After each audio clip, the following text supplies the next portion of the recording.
आज बनवते मस्त अशी भरलेली मिरची भजी।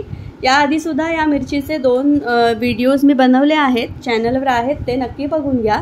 आता इथे 3 मिरच्या घेतल्या आहेत भरण्याच्या, स्वच्छ धुवून घेतल्या, देठ तशीच ठेवून मध्ये चीर देऊन अशा प्रकारे बिया काढून घेतल्या। बिया नक्की काढायच्या, त्यामुळे मिरचीचा तिखट असेल तर तिचा तिखटपणा कमी होतो।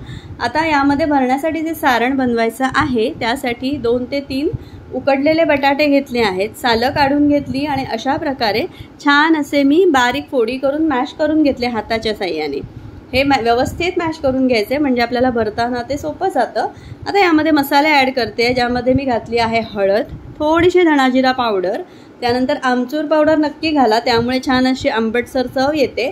आणि काळं मीठ घातलं आहे, थोडासा चाट मसाला आणि साधं आपलं नेहमीचं मीठ चवीपुरतं, असं सगळं घालून मी एकजीव करून घेते आहे हाताने। सगळा मसाला छान असा बटाट्यांना लावून घ्यायचा आणि हाताने जसा छान मॅश करून एकजीव करून घ्यायचा, म्हणजे भरल्यानंतर त्याची चव खूप छान लागते।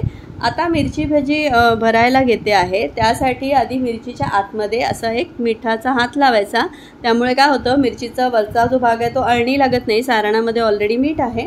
आता हे सगळ्या मिरच्या मी भरून घेतल्या आणि आवरणासाठी बेसन पीठ घेतलं आहे 3-4 चमचे, हळद घातली थोडीशी, थोडंसं चवीपुरतं मीठ घातलं, हिंग घातला अगदी जरासा, ओवा थोडासा घातला 2 लहानसा चमचा, आणि यामध्ये नक्की 2 चमचे आपण तांदळाचं पीठ घालायचं, त्यामुळे छान कुरकुरीतपणा येतो भजीला।